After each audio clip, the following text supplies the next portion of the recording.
আমাদের সমাজের সম্বন্ধে অনেক আলোচনা হলো।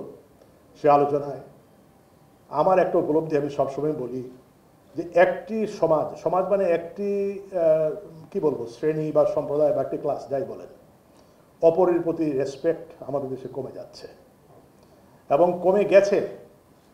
এবং সেই জন্যই কিন্তু কেউ মানে না, কারো কথা কেউ শোনে না, একে অপরকে দোষারোপ করে এবং একে অপরকে ছোট করার চেষ্টা করে।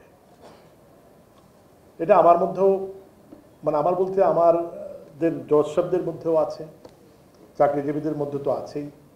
পুলিশ বলে বিচার বিভাগ খারাপ, বিচার বিভাগ বলে অ্যাডমিনিস্ট্রেশন খারাপ, অ্যাডমিনিস্ট্রেশন বলে শিক্ষকরা খারাপ, আর ডাক্তারদের সম্বন্ধে তো একটা হরমেশা কথা বলাই আছে, বাংলাদেশে কোনো চিকিৎসা নাই।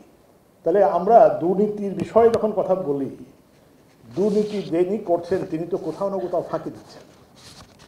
অথচ আমরা কিন্তু সেই ছোটকাল থেকে, আজ থেকে না 1817 সালে যার জন্ম, 1858 সালে যার মৃত্যু, তখন এই সময়কালে তিনি এই কবিতাটা লিখেছেন। লিখেছেন তো আমাদের শিক্ষার জন্যই। শিক্ষা কি হয়েছে? কতটুক শিক্ষা হয়েছে? কত তো ফাঁসি হয়। অপরাধ কি কমেছে? কমে নাই, কিন্তু কমেছে, পৃথিবীর কোনো না কোনো অংশে কমেছে।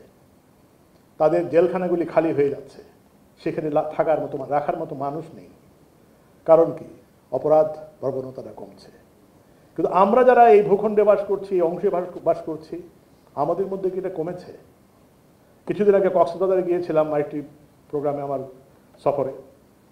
প্রতি বছর আমাদের বড় বড় জেলাতে, ময়মনসিংহ বলেন, বরিশাল বলেন, রংপুর বলেন, যদি খবর নেন কখনো জেলা জজকে জিজ্ঞেস করবেন কতগুলো হত্যা মামলা আছে এই জেলায়। 300, 350, 400 এর বেশি নেই। কক্সবাজারে প্রতি বছর 300 থেকে 400 মামলা নতুন করে হচ্ছে। কক্সবাজার জেলাতে এখন প্রায় 1350 মামলা পেন্ডিং আছে, শুধু মার্ডার কেস। কারণ কি জানেন? শুনে অবাক হবেন।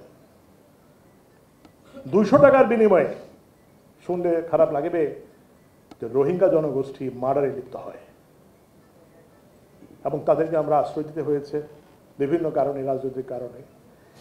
এবং এর পিছনে কি পরিমাণ দুর্নীতির ইতিহাস, এটা চিন্তা করলে, হিসাব করলে আপনি অবাক হয়ে যাবেন।